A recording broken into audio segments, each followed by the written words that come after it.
Hello everyone, this is Anita. Welcome to my YouTube channel teaching study centre. कैसे हो आप सभी? आई होप आप सब अच्छे होंगे और अपनी तैयारी कर रहे होंगे, क्योंकि अभी एग्ज़ाम नज़दीक है तो ज़्यादा से ज़्यादा पढ़ाई करिए आप लोग। तो आज हम लोग देखिए वही डिस्कस करने वाले हैं। जो ऑनलाइन एग्ज़ाम हुए थे उसके पेडागोजी देखेंगे हम लोग हिंदी के। तो जो 16 दिसंबर को हुआ था, वन बाय वन करके हम सारे देखेंगे एक एक। तो जैसे देखिए 2019 में था वही वही सेम सेम, मतलब 20 21 सब में है, तो देखेंगे हम लोग आगे तो समझ में आएगा, सेम वही है। तो आई होप आप लोग पढ़ रहे होंगे और अभी देखिए अच्छे से पढ़िए, क्योंकि अभी मौका चूक गया तो फिर दोबारा भी जिनका देखिए नहीं क्वालिफाई हुआ है, तो अभी केबीएस एग्ज़ाम है आगे, तो उनको दिक्कत हो सकती है। बाकी सुपर टेट आने वाला है, तो बहुत सारे एग्ज़ाम होने वाले हैं, तो इसलिए आप लोग ट्राई करिए कि बेहतर तरीके से अपने मतलब ऐसा गोल पे फोकस करिए और आप अपना एग्ज़ाम को क्लियर कीजिए। तो चलिए आज का वीडियो स्टार्ट करते हैं। अगर वीडियो आप लोगों को अच्छा लगे तो लाइक एंड शेयर कीजिएगा और हमारे चैनल को सब्सक्राइब कीजिए, हमसे जुड़िए। देखिए आपके सपोर्ट के बिना मतलब मुझे भी कोई मोटिवेशन नहीं मिलता, तो प्लीज़ आप लोग मुझे सपोर्ट कीजिए। और वीडियो अच्छा लगे तो मैं आप लोगों के साथ रहूँगी, जब तक आप लोगों के सीटेट तक और दूसरे एग्ज़ाम तक भी मैं आपके साथ रहूँगी। तो आप लोग भी हमें, अगर वीडियो अच्छा लगे तो लाइक एंड शेयर कीजिए और हमारे चैनल को सब्सक्राइब कीजिए। चलिए वीडियो स्टार्ट करते हैं हम लोग। देखते हैं क्या क्या दिया हुआ है, कैसे कैसे देखेंगे। तो देखिए अभी हम लोग हिंदी पेडागोजी डिस्कस करने वाले हैं, जिसमें से हमें जो ऑनलाइन पेपर हुए हैं उनके देखेंगे, क्योंकि अभी हमारा एग्ज़ाम भी ऑनलाइन होने वाला है। तो बेहतर होगा कि हम ऑनलाइन वाले इतने सारे पेपर्स हुए हैं तो वन बाय वन देखेंगे। और सब वैसे ही है, कुछ नहीं कि 2018 में ऐसा हुआ है तो 2000 मतलब ऑनलाइन ऑफलाइन देखिए, देखेंगे तो खुद ही समझ में आए, क्योंकि पिछले हम लोगों ने 2019 का देखा, फिर 21 का देखा, तो अभी देखिए वही 21 का हम लोग देखेंगे जो हमारा ऑनलाइन हुआ था। अभी तक जो हमारे ऑफलाइन एग्ज़ाम हुए थे हमने उसके प्रीवियस ईयर देखे पेडागोजी। तो अभी देखिए पहला क्वेश्चन दिया हुआ है, संदर्भ में व्याकरण पर जोर। मतलब जैसे कोई बच्चा है, छोटा बच्चा है, तो हमें मतलब उसको व्याकरण सिखाना है, वो भी संदर्भ, मतलब कुछ भी हम पढ़ा रहे हैं, जैसे मान लीजिए कोई सब्जेक्ट उसको पढ़ा रहे हैं, हम हिंदी ही पढ़ा रहे हैं, कोई कहानी पढ़ा रहे हैं, कोई कविता पढ़ा रहे हैं, तो उसके बीच में ही हमें बच्चे को व्याकरण सिखाना है। तो मतलब क्या करना होगा, कौन सा ऑप्शन सबसे बेस्ट होगा, कैसे मतलब बच्चा प्रॉपर तरीके से सीखेगा? क्या भाषा के नियमों के प्रति सजग बनाता है, या भाषा के नियमों को कंठस्थ करना है, या विषय वस्तु का अनुवाद करना है, या नियमों का अति सामान्यीकरण करना है? तो जो बच्चा मतलब सीख रहा है संदर्भ में व्याकरण, तो क्या वो नियमों को अति सामान्यीकरण करा, मतलब ऐसा उसने संज्ञा सीख लिया तो जहाँ जहाँ जहाँ जैसे देख रहा है उसको सामान्यीकरण कर रहा है? तो देखिए ये सामान्यीकरण करना नहीं होगा, मतलब वो तो सही भी हो सकता है, गलत भी हो सकता है ना, कि बच्चा एक जगह देखा दूसरी जगह उसको अप्लाई कर दिया। तो मतलब अगर सामान्यीकरण करना मतलब बच्चा सही गलत और गलत दोनों भी चीज़ों को मतलब सामान्यीकरण कर सकता है, एक जगह से दूसरी जगह जोड़ सकता है। और तो ये नहीं होगा। फिर देखिए दूसरा दिया हुआ है कि विषय वस्तु का अनुवाद करना है, तो मतलब जो बच्चे ने सीखा उसको किसी और में अनुवाद करेंगे, तो देखिए ये भी हमारा नहीं, क्योंकि वो हमसे क्या पूछ रहा है, संदर्भ में हमसे व्याकरण पूछ रहा है। तो मतलब जैसा क्वेश्चन पूछ रहा है हमें वही उसी अनुसार आंसर देना रहेगा, तो ये भी देखिए हमारे क्वेश्चन का राइट आंसर नहीं होगा। फिर बोल रहा है कि भाषा नियमों को कंठस्थ करना है, कि जितने भी नियम हैं व्याकरण के उनको हम कंठस्थ कर लेते, आज कंठस्थ करेगा कल भूल जाएगा, तो देखिए हम लोग ये भी नहीं करेंगे, तो ये भी हमारे क्वेश्चन का राइट आंसर नहीं होगा। फिर देखिए पहला दिया हुआ है, भाषा के नियमों के प्रति सजग बनाता है, मतलब जो उसके नियम दिए गए हैं उनको मतलब धीरे धीरे खुद ब खुद वो बच्चा मतलब एनालिसिस करता है, धीरे धीरे मतलब 2 महीने 4 महीने 6 महीने, तो मतलब वो बुक्स पढ़ते पढ़ते उसके मन में ऐसे, हाँ मतलब एक धारणा बन जाती कि हाँ अगर ऐसे शब्द आते हैं तो यहाँ संज्ञा होता है, ऐसे शब्द आते हैं तो ये सर्वनाम होते हैं, तो वो खुद ब खुद समझ जाता है मतलब संदर्भ में। तो हमारे क्वेश्चन का राइट आंसर कौन सा हो जाएगा? Option number first. फिर नेक्स्ट क्वेश्चन पे चलते हैं हम लोग, क्वेश्चन नंबर सेकंड देखते हैं क्या दिया हुआ है। देखिए क्वेश्चन नंबर सेकंड दिया हुआ है कि उदाहरण से सामान्यीकरण की यात्रा है, मतलब जो हम मतलब शिक्षण सूत्रों से ये क्वेश्चन है कि जो शिक्षण सूत्र हैं और वो उन सब क्या है, तो क्या उदाहरण से पहले जो बच्चे के, हम बच्चों को मान लीजिए हम लोग कुछ भी सिखा रहे हैं, तो उसको सबसे पहले हम लोग उदाहरण दे रहे हैं, उसके बाद उदाहरण से मतलब वो किसी एक जगह ला ले जा करके मतलब बच्चे को सिखा रहे हैं कि मतलब बच्चा देखिए ये पर्वत है, ये नदी है, ये पहाड़ है। मान लीजिए मैं संज्ञा ही सिखा रही हूँ बच्चे को, तो मतलब मैं अलग अलग एग्जाम्पल दे रही हूँ बच्चे को, मतलब कि समझने के लिए। तो वो बच्चा एक जगह से सीख रहा है, उसको दूसरी जगह अप्लाई कर रहा है। तो उदाहरण से सामान्यीकरण, ये किसका उदाहरण, कौन सा शिक्षण सूत्र है? तो देखिए ये क्या आगमन है, निगमन है, उपदेशात्मक, प्रत्यक्ष है। तो देखिए प्रत्यक्ष ऐसा नहीं है क्योंकि ये इसके बारे में हमसे नहीं पूछ रहा है। फिर उपदेशात्मक ये भी नहीं है, तो हमारे क्वेश्चन का ये भी राइट आंसर नहीं होगा। फिर देखिए दिया हुआ है निगमन। निगमन जो होता तो वो मतलब पहले सूत्र, उसको उदाहरण नहीं बताया जाता, पहले नियम बताया जाता फिर उदाहरण बताया जाता। तो जस्ट ये दोनों एक दूसरे के अपोजिट होते हैं, तो ये भी हमारा नहीं राइट होगा। फिर तो हमारा राइट हो जाएगा ऑप्शन नंबर फर्स्ट, क्योंकि जो उदाहरण पहले हम बच्चों को उदाहरण पेश करते हैं, उसके बाद नियम बताते हैं या सामान्यीकरण करवाते हैं, तो हम आगमन विधि में करवाते हैं। तो हमारे क्वेश्चन का राइट आंसर हो जाएगा ऑप्शन नंबर फर्स्ट। फिर नेक्स्ट क्वेश्चन पे हम लोग चलते हैं। क्वेश्चन नंबर मतलब तीसरे क्वेश्चन पे देखते हैं क्या दिया हुआ है तीसरा वाला हमारा। एक मिनट, हाँ इसका फर्स्ट होगा, उसका भी फर्स्ट हो। फिर थर्ड पे चलते हैं हम लोग।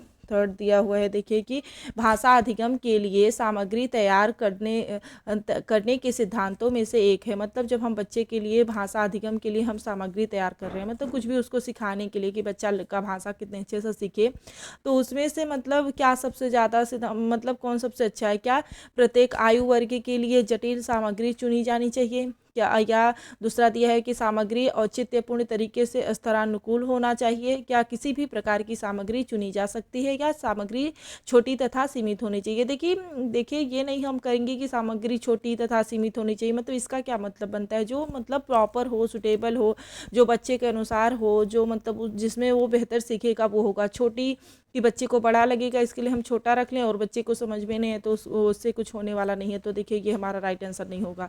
फिर दिया है किसी भी प्रकार की सामग्री चुनी जा सकती है। किसी प्रकार का क्या? बच्चे के स्तर, बच्चे के लेवल, बच्चे के ज्ञान, मतलब उसके हिसाब से हम लोग, उसके आयु के हिसाब से हम उसको चुनेंगे ना, तो ये भी देखिए नहीं होगा। फिर पहला दिया हुआ देखिए प्रत्येक आयु वर्ग के लिए जटिल सामग्री चुनी जानी चाहिए। मतलब जटिल सामग्री हम क्यों चुनेंगे? हम बच्चे को सिखा रहे हैं तो हम बच्चे के लिए मतलब जो मतलब प्रॉपर तरीके उसको समझ में आएगा वो हम सिखाएंगे कि जटिल जटिल ले लेंगे तो बच्चे को परेशानी होगी, फिर सीखेगा कैसे? तो ये भी नहीं होगा।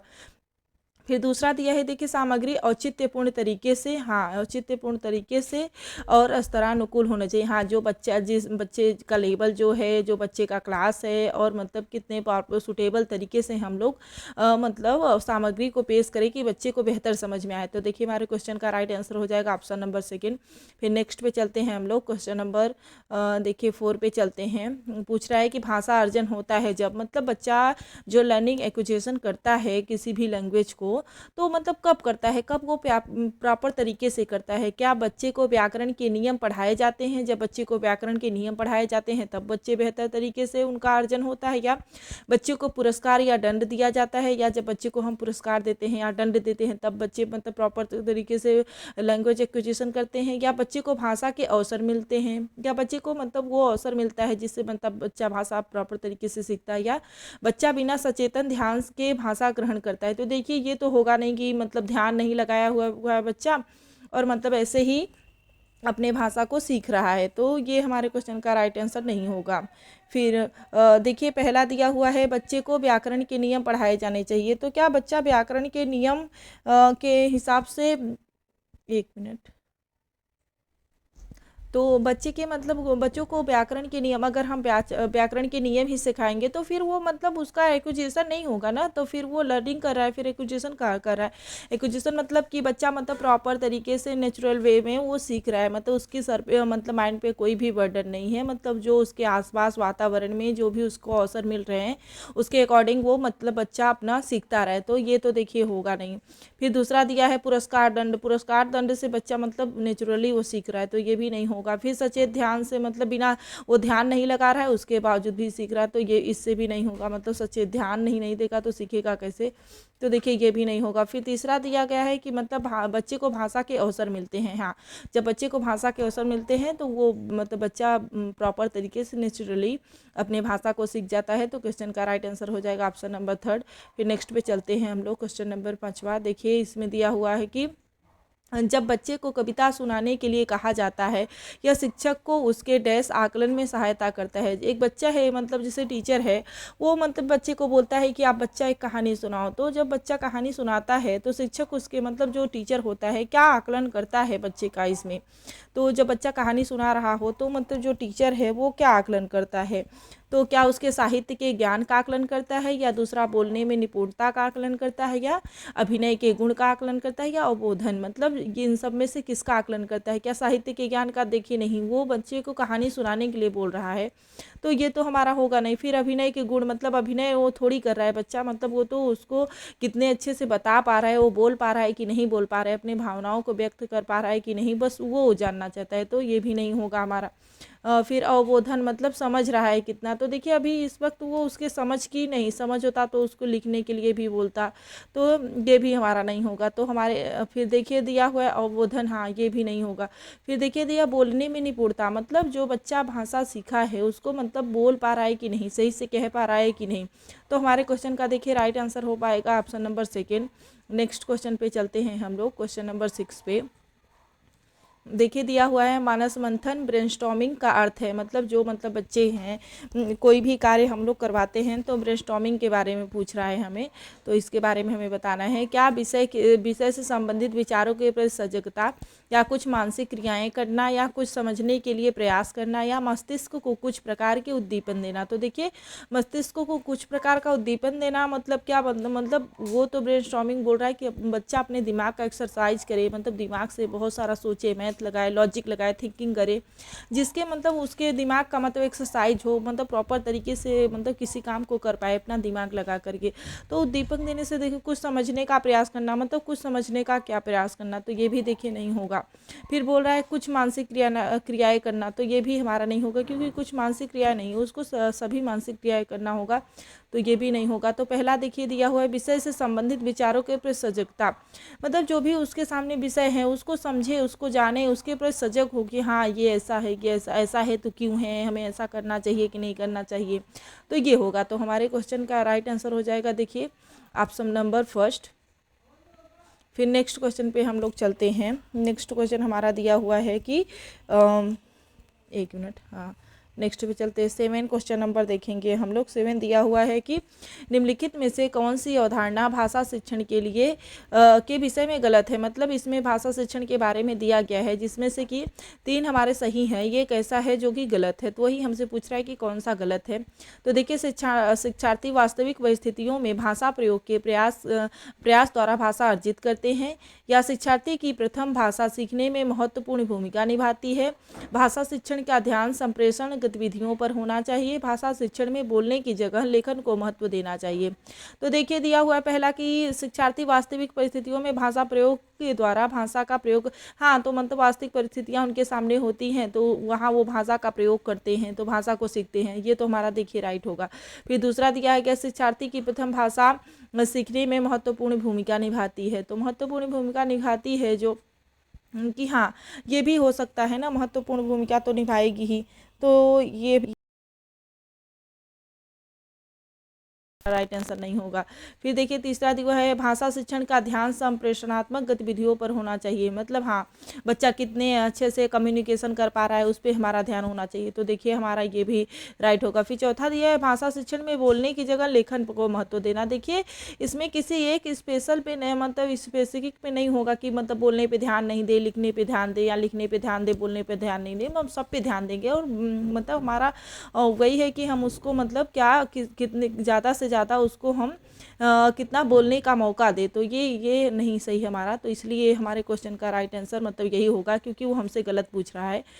तो क्वेश्चन का राइट आंसर हो जाएगा ऑप्शन नंबर 4। फिर नेक्स्ट पे चलते हैं हम लोग, एक मिनट। नेक्स्ट क्वेश्चन हमारा दिया हुआ है किसी पाठ या अवधारणा विशेष के अंत में आयोजित की जाने वाली परीक्षा टेस्ट कहलाती है। मान लीजिए टीचर है उन्होंने कोई भी चैप्टर पढ़ाया और उसके बाद मतलब उन्होंने जो भी कंसेप्ट बच्चे को सिखाया फिर वो पूछ रहे हैं, उसके बाद उन्होंने उसके लास्ट में जो भी चैप्टर उन्होंने कंप्लीट किया उसके बाद उन्होंने एक मतलब टेस्ट लिया, तो वो टेस्ट कैसा क्या कहलाएगा, क्या मतलब जानने के लिए टीचर ने वो टेस्ट लिया, क्या वो निदानात्मक परीक्षा होगा, श्रेणी हेतु परीक्षा होगा, उपलब्धि परीक्षा हो या स्मृति परीक्षा होगा। तो देखिए स्मृति परीक्षा तो होगा नहीं, क्योंकि वो थोड़े से पाठ पढ़ाए हैं, फिर वो उनका मतलब ये देखना चाहते हैं कि बच्चे ने कुछ सीखा कि नहीं सीखा। तो ये हमारा निदानात्मक परीक्षा होगा, क्योंकि मतलब वो जानना चाह रहे हैं बच्चे के मतलब जो कमियां हैं तो क्या हैं वो। तो ये देखिए श्रेणी हेतु परीक्षा, वैसा कुछ श्रेणी का उद्देश्य तो उनका है नहीं। फिर उपलब्धि परीक्षा मतलब ये तो हमारा एकदम लास्ट में होता, तो ये होगा नहीं। फिर स्मृति परीक्षा ये भी नहीं होगा। तो हमारे क्वेश्चन का राइट आंसर हो जाएगा ऑप्शन नंबर फर्स्ट। तो नेक्स्ट पे चलते हैं हम लोग। देखिए क्वेश्चन दिया हुआ है जो 9, भाषा के उत्पादक कौशल कौन से हैं। मतलब वो पूछ रहा है कि दो प्रकार के मतलब हमारे कौशल होते हैं, जो एक जो हमारे सुनने वाले कौशल होते हैं, एक हमारे होते हैं जो बोलने वाले कौशल। तो जो उत्पादक हम लोग मतलब उत्पाद कर रहे हैं जिससे, उसको हम मतलब जो बोलने वाले कौशल होंगे उसके बारे में हमसे पूछ रहा है। तो क्या पठन तथा लेखन, या पठन या तथा श्रवण, या वाचन तथा लेखन, या वाचन तथा श्रवण। तो देखिए जिससे हम लोग कौन कौन से मतलब हैं जिससे हम अपने विचारों को व्यक्त कर सकते हैं। देखिए दो ऐसे होते हैं जिससे हम अपने दूसरे के विचारों को सुनते हैं और समझते हैं, और दो ऐसा होता है कि जिसमें से हम अपने विचारों को मतलब बोलते हैं या प्रकट करते हैं। तो देखिए पठन कर रहे हैं तो मतलब हम दूसरे के विचारों को सुन रहे हैं। चलो लेखन से हम अपने विचारों को व्यक्त कर रहे हैं, लेकिन एक तो हमारा नहीं है इसमें, इसलिए नहीं होगा।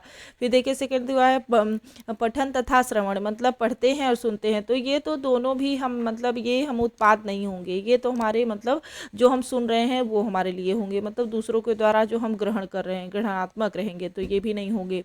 फिर देखिए तीसरा दिया हुआ है हमारा कि वाचन तथा लेखन। हाँ ये लग रहा है, क्योंकि जो वाचन तथा लेखन है, हम वाचन मतलब हम बोल रहे हैं, और लेखन मतलब फिर हम अपने विचारों को बोलकर भी व्यक्त कर रहे हैं और लिखकर भी व्यक्त कर रहे हैं। तो ये हमारा सही लग रहा है।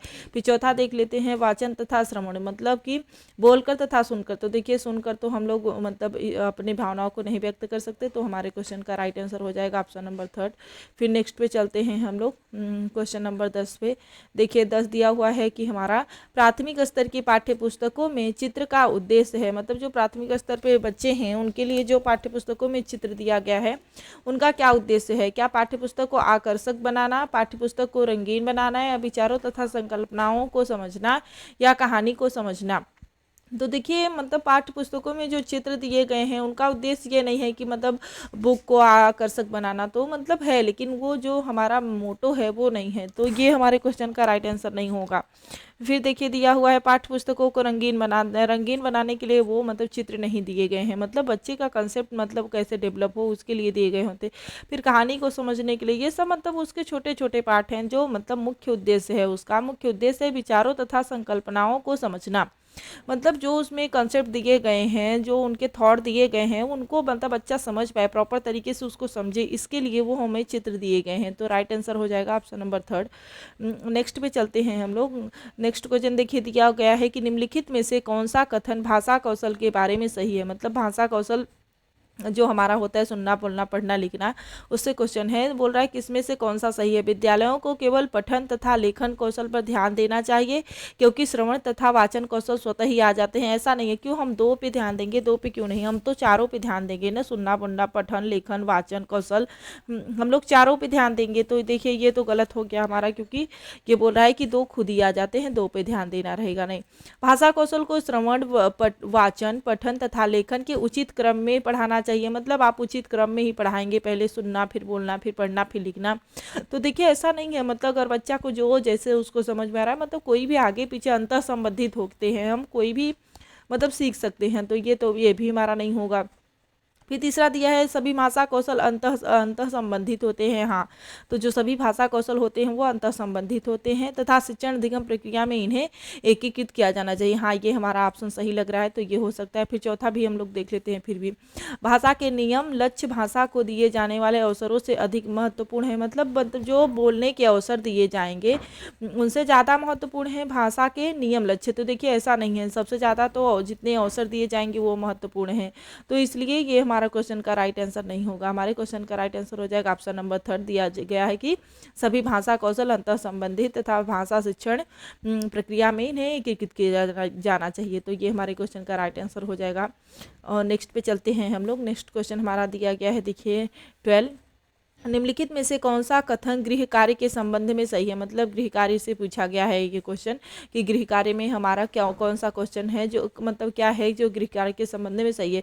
क्या गृह कार्य अभिभावकों को सम्मिलित करने का सर्वश्रेष्ठ तरीका है, या गृह कार्य पढ़ाई गई संकल्पनाओं का विस्तार तथा अभ्यास होना चाहिए, या प्रत्येक शिक्षक को शिक्षार्थियों को प्रतिदिन कुछ गृह कार्य देना चाहिए, या गृह कार्य शिक्षार्थियों को व्यस्त रखने का एकमात्र साधन है। देखिए ये ऐसा कुछ नहीं कि हम गृह कार्य बच्चों को व्यस्त रखने के लिए देते हैं, नहीं, वो और प्रत्येक शिक्षक को शिक्षार्थियों को कुछ मतलब कुछ गृह कार्य क्या मतलब जो हमें उसकी ज़रूरत के हिसाब से हम उसको गृह कार्य देंगे ना, ऐसे थोड़ी है कि कुछ गृह कार्य दे दें। तो ये भी देखिए हमारा सही नहीं होगा। फिर पहला देख मतलब अभिभावक से हम बच्चों पे ध्यान देने के लिए हम पढ़ा रहे हैं उनको, अभिभावकों को थोड़ी ना कि अभिभावक उसमें सम्मिलित होंगे बच्चों को पढ़ाएंगे, नहीं, ये भी देखिए हमारा नहीं होगा। और दूसरा देखिए दूसरा दिया क्या है, गृह कार्य पढ़ाई गई संकल्पनाएं, मतलब जो बच्चों को सिखाया गया है स्कूल में उसको मतलब थोड़ा वो घर पे जाएंगे उसको पढ़ेंगे तो मतलब उनका और लॉजिक डेवलप होगा, और मतलब थोड़ा अभ्यास करेंगे तो उसको थोड़ा भूलेंगे नहीं, इसके लिए तो ये हमारे क्वेश्चन का राइट आंसर हो जाएगा ऑप्शन नंबर सेकेंड। फिर नेक्स्ट पे चलते हैं हम लोग 13 क्वेश्चन नंबर पे। देखिए भाषा शिक्षण में पाठ्य पुस्तक, मतलब पाठ्य पुस्तक के बारे में पढ़ रहा है। देखिए वही सब क्वेश्चन रिपीट हो रहे हैं जो हमारे ऑफलाइन में हुए वही ऑनलाइन में हम लोग पिछला प्रीवियस 19 का देखे 21 का देखे तो उसमें भी ये सब क्वेश्चन हम लोगों को देखने के मिले थे, ऐसा नहीं है कि पहली बार मतलब। तो आप लोग सबसे ये स्कोरिंग मतलब पार्ट है जो हिंदी शिक्षण विधियाँ, तो इसको अच्छे से पढ़िए और एक भी नंबर आपके नहीं कटेंगे कि पूरे के पूरे नंबर आप इसमें स्कोर कर सकते हैं। हाँ हो सकता है कि पैसेज में आपके 1-2 नंबर कट जाए, लेकिन ये जो शिक्षण शास्त्र है इसमें कोई भी नंबर नहीं कटने वाले हैं। तो आप लोग अच्छे से ध्यान रखिए जिससे आप पूरे के पूरे नंबर अपना उठा सके। तो देखिए इसमें दिया है भाषा शिक्षण में पाठ्यपुस्तक के बारे में पूछ रहा है कि भाषा शिक्षण में पाठ्यपुस्तक का क्या महत्व है, क्या एक मात्र संसाधन है, एक महत्वपूर्ण संसाधन है या महत्वपूर्ण नहीं है, आखिरी संसाधन। देखिए आखिरी संसाधन तो नहीं कह सकते क्योंकि उसके बाद भी बहुत सारे संसाधन हैं जिसके द्वारा बच्चों को पढ़ाया जा सकता है, जैसे कि ब्लैक बोर्ड हो गया, चॉक डस्टर हो गया, मतलब बहुत सारे साधन हैं जिससे बच्चा पढ़ सकता है, टीएलएम वगैरह हो गया। फिर महत्वपूर्ण क्यों नहीं है, सब मतलब महत्वपूर्ण तो है ही ना, जिससे मतलब बच्चे किताब ही तो एक होता है जिससे मतलब बच्चे के मतलब कंसेप्ट डेवलप करके हम लोग अच्छे से पढ़ाते हैं, तो ये भी नहीं हमारा राइट आंसर होगा। फिर एकमात्र संसाधन है, एकमात्र संसाधन क्यों है, उससे अलावा भी तो बहुत सारे संसाधन हैं, तो ये भी देखिए हमारा राइट आंसर नहीं होगा। फिर बोल रहा है कि एक महत्वपूर्ण संसाधन है, हाँ एक महत्वपूर्ण संसाधन है कि इसके द्वारा बच्चे के कंसेप्ट डेवलप किए जाते हैं, तो ये हमारे क्वेश्चन का राइट आंसर हो जाएगा। फिर नेक्स्ट पे चलते हैं हम लोग, क्वेश्चन नंबर देखिए 14 दिया हुआ है। 14 दिया हुआ है कि वाचन कौशल को विकसित करने का एक महत्वपूर्ण पहलू है, मतलब जो वाचन कौशल है बच्चे के बोलने की मतलब जो स्किल है उसको डेवलप करने के लिए क्या सबसे ज़्यादा महत्वपूर्ण है, किससे बच्चे मतलब प्रॉपर तरीके से मतलब वाचन कौशल को अपने डेवलप कर सकते हैं। तो देखिए दिया हुआ है कि स्पष्ट तथा शुद्ध उच्चारण का प्रयोग करना, वाणी को मीठी तथा सुरीली बनाना, और देखिए संदर्भ तथा स्थिति को ध्यान में रखते हुए बोलना, फिर उतार चढ़ाव तथा लय से बोलने का अभ्यास करना। तो देखिए उतार चढ़ाव तथा लय के साथ बोलने का अभ्यास करना, अभी बच्चा कितना भी कर ले मतलब अगर वो मतलब उसका मीनिंग नहीं समझ रहा है, जैसा कि हम लोग देखिए प्रीवियस ईयर में देखते ही आ रहे हैं, ये क्वेश्चन बार बार आ रहा है, तो ये तो देखिए हमारा होगा नहीं। फिर दिया हुआ है कि वाणी को मीठी तथा मीठी सुरीली कितनी भी हो, अगर वो उसका मीनिंग नहीं समझ रहा है तो मतलब कुछ भी मतलब नहीं बनता। फिर वही जो एक मूवी थी हमारी 3 इडियट्स, जो उसमें वो बोल रहा था उसके जैसा हाल होगा। तो फिर देखिए पहला दिया हुआ है स्पष्ट तथा शुद्ध उच्चारण का प्रयोग, मतलब चलो स्पष्ट तथा शुद्ध उच्चारण बोलेगा लेकिन मीनिंग नहीं समझेगा तो कोई मतलब नहीं, तो ये भी नहीं होगा। फिर ये देखिए दिया हुआ है संदर्भ तथा स्थिति को ध्यान में रखते हुए बोलना, मतलब वो समझ रहा है कि हमें किस समय कौन सी लैंग्वेज बोलनी है, क्या बोलना है, कैसे बोलना, वो समझ रहा है, तो यही हमारे वाचन कौशल के लिए सबसे ज़्यादा इंपॉर्टेंट है। तो नेक्स्ट पे चलते हैं हम लोग 15 क्वेश्चन नंबर। डायरी लेखन शिक्षार्थियों की सहायता करता है, जो मतलब बच्चा डायरी लिखता है अपने बारे में, अपने विचारों को व्यक्त करता है, वो किसमें शिक्षक की सहायता करता है, मतलब शिक्षक को अपने अधिगम पर चिंतन करने में, अपने साथियों के अधिगम पर चिंतन करने में, अपने उच्चारण का आकलन करने में, या अपने श्रवण वाचन कौशलों का आकलन करने में। कि बच्चे ने कैसा बोला, कैसा किया, क्या उस पे मतलब देखिए ये नहीं होगा, मतलब वो कैसा बोला कैसा, ये उसका आकलन करने का मुख्य उद्देश्य नहीं होगा। फिर अपने उच्चारण का आकलन, मतलब बच्चे कैसे बोल रहे हैं डायरी लेखन में, क्या उसका उच्चारण मतलब आकलन करेंगे, नहीं, या उसका आकलन करने के लिए नहीं है। फिर देखिए दूसरा दिया अपने साथियों के अधिगम कर चिंतन, वो डायरी अपने बारे में लिख रहा है, फिर अपने साथियों का चिंतन करने के से क्या होगा। फिर देखिए इसमें अपने अधिगम पर चिंतन करने में कि बच्चे ने क्या सीखा, कैसे सीखा, मतलब वो अपना बच्चा अपने बारे में शिक्षार्थियों की सहायता, मतलब वो अपने विचारों को समझने में, अपने भावनाओं को जानने में मतलब सक्षम होता है। तो हमारे क्वेश्चन का राइट आंसर हो जाएगा ऑप्शन नंबर फर्स्ट।